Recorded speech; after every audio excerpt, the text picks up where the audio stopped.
Welcome to chess, ladies and gentlemen. Okay, so I got a couple of things. First, I changed my chess legend down here to the great Maurice Ashley. A lot of you guys know him as I like to call him a gangster commentator. He's always, let me see, just my screen here. He's always talking about it's triple zeros. It's crazy. It's funny. Any of you guys that really watch chess over the last like probably 5, 6, 7 years, they know Maurice Ashley. He's the guy from Brooklyn, BK. He's a pretty funny guy. Definitely, when I watch stuff, I like to watch stuff that he's commentating. I think that Jennifer Shahade, Maurice Ashley, and Yasser Serwan, they're the best team that there is. Also, I got the shades on today. It is in honor of Wesley because he's so cool. He has worn sunglasses in certain tournaments, so I thought it'd be kind of cool to just throw the shades on real quick. So I'm gonna see what's cracking. But as always, for all of you guys that haven't subscribed yet, please hit me with a subscribe. We are in the third tournament of the Champions Chess Tour, and that is Meltwater, Opera, Euro, so we have Opera and Meltwater both sponsoring the tournament. It is a rapid tournament that is 15 minutes with 10-second increment. We just got done with the first round. They are on the second round now. So I got this round one game for you right here with none other than Wesley current U.S. champion, and Magnus Carlsen, current world champion, going head-to-head to start off with. So if you guys are ready, let's get cracking. See what we got. All right, so we have E4, C5. So we have knight to F3. And we got D6. Let me check something. Okay, cool. Got D6. We have bishop to B5. So I believe this is called the Rosalimo. A lot of times you'll see like a knight to C6 situation coming. But we don't see that here. We see bishop D7 blocks. We have bishop takes D7, queen takes D7. We have C4. And for a lot of you guys that do play the white side of the Sicilian, you guys will know this as the Maroczy bind. This is named after a early 1800s, late 1800s, early 1900s player. If I'm not mistaken, it's Geza Maroczy is his name. But it's just, a way to try to clamp down on this D5 square and try to prevent any type of D5s coming or any piece occupying that square.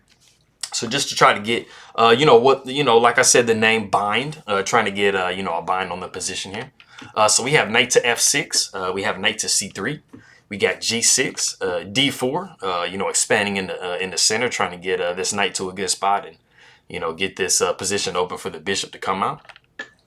So we have pawn takes D4, knight takes D4. We have bishop to G7. We got F3. So we have castles by black. And we have bishop to E3. And as you guys can tell, both sides, let me not do that. Both sides are doing pretty well.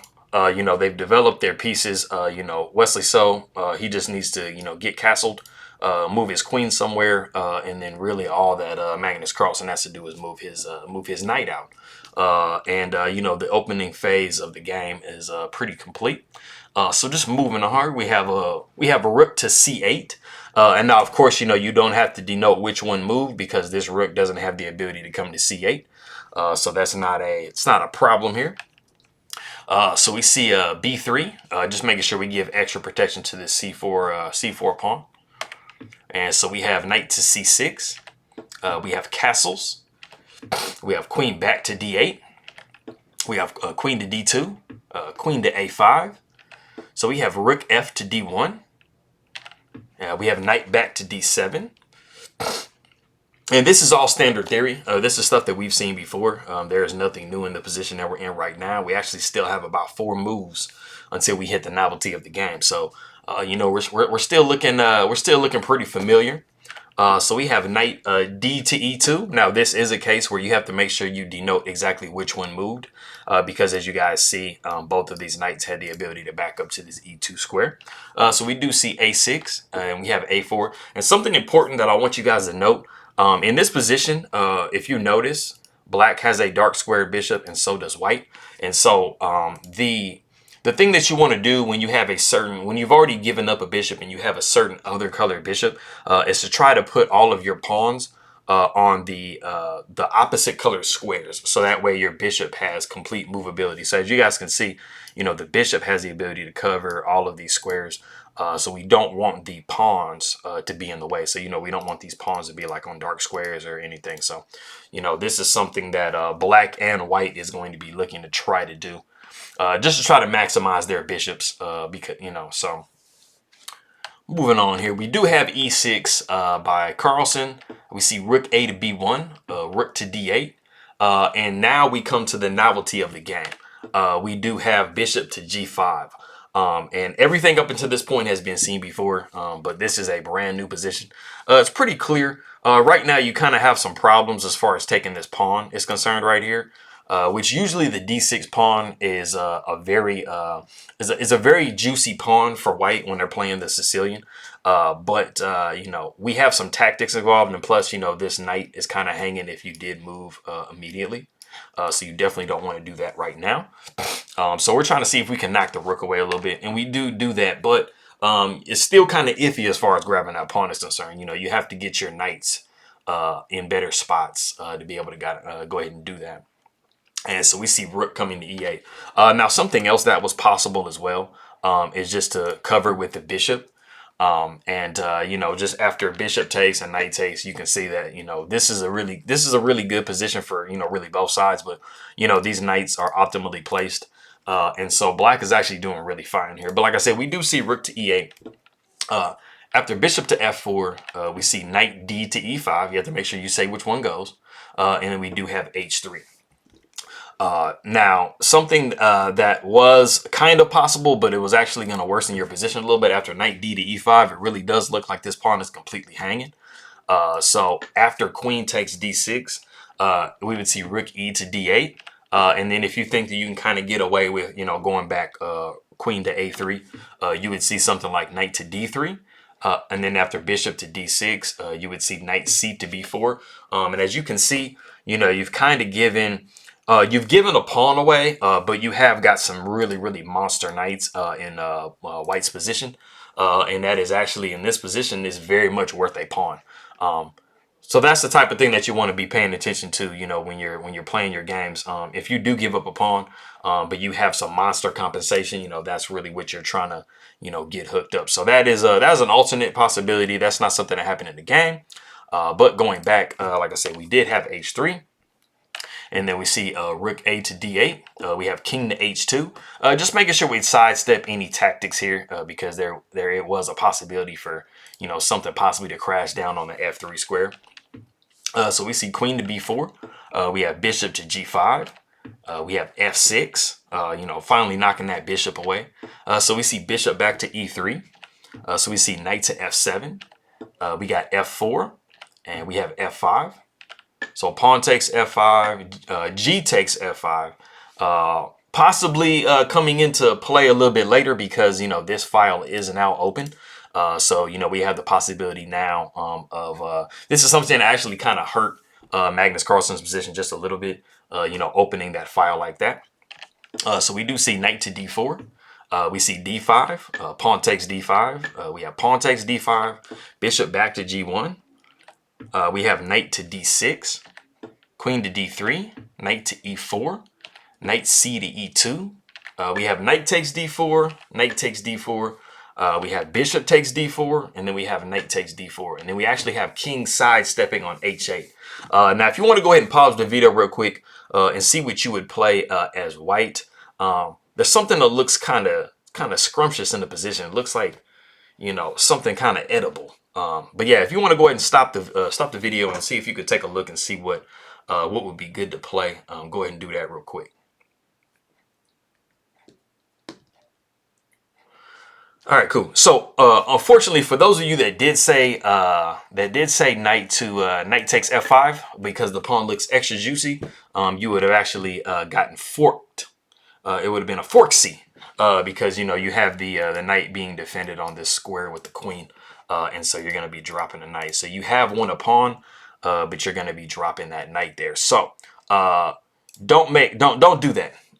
don't take on f5. You have to always think, the major thing you have to think about when you're thinking about taking a pawn is what possibilities the opposite side has once you do take the pawn. You know, a lot of time, you know, this is kind of relevant like when you're playing a lot of, you know, Sicilians and stuff, and, you know, there's like a pawn here or there's a pawn here, and you're thinking, man, it looks like it's really juicy. Sometimes you can trap your queen. So, you know, I showed you that to let you know that, you know, you have to be very careful when you're trying to take pawns and things like that. So just be mindful of that, because even though it does look like it's you know, it's juicy, it might be a bad deal. So we do see rook b to c1, and so black sidesteps that, and so we see queen to d6. We got queen to e3, you know, having to make sure that we protect this pawn. We don't want to go something like g3 because it's going to be kind of hard after rook here, and then we're going to be doubling on this file, and, you know, this half open file is going to be really good for black. So we have knight to g5, trying to do a discovered attack on the queen,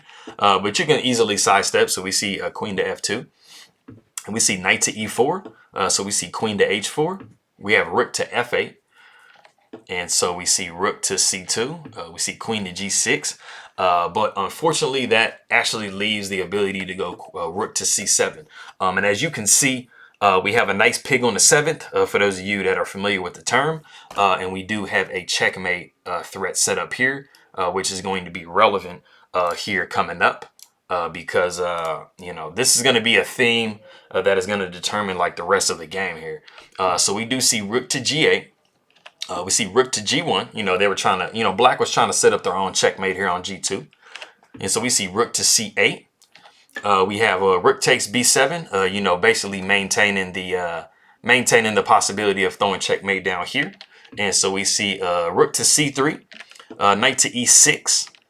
You know, of course, this can't be taken. You know, this can't be taken, of course, because there's checkmate. So like I said, that checkmate on h7 is a recurring theme, so it allows you to freely move your pieces in the center of the board. So we do see, let me back up here. All right, and so we do see rook to c2, just adding just a crazy amount of pressure on this pawn here, and that is very actually easily blocked with knight to g5, because as we were saying before, you can't go and take here and take back and that, because that's going to be checkmate there. So like I said, that is a recurring theme throughout the entire rest of the game. And so we do see knight to g5, rook comes to g7, after rook to b8, rook to g8. We trade on g8 with rook takes g8, the king takes g8. We see knight takes e4, pawn takes e4, king down to g1, or king down to h1, because it was pinned by this rook here. So just showing you that pin here. So we weren't able to push g4. And so after king comes to g7, we do see g4. And as you can see, it's getting really, really iffy for black. You know, the G file is about to open up, and so this king is going to be in some crazy danger. So we do see king to f7. We see pawn takes g5. Queen takes f5. We see rook to g5. And you know, this is getting pretty dire. So you're gonna have to start throwing in some checks. So we see rook to c1 check, king to g2. Rook to c2 check, king to f1, rook to c1 check, king to e2, rook to c2 a check, and we see king to e1. And it is actually in this position that Magnus Carlsen does resign. So he does lose that first game, and he's really just trying to get back to form, because, you know, these tournaments that he's been playing in, these champion chess tour tournaments, he hasn't been doing the greatest. But basically, you're going to resign here because there really isn't anything for you to do. Because there is a lot of pressure on this king to black.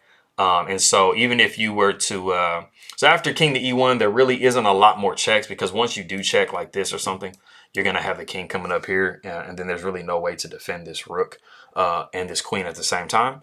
And then also after rook to c2, you can even do something like rook to d1. It wasn't bad to move onto this file because after queen to d7 would check, the king would take, and then after queen to d3, you would move king to c1, and then there's not really a way to continue to check the king where you can't block it because you're just going to be blocking here.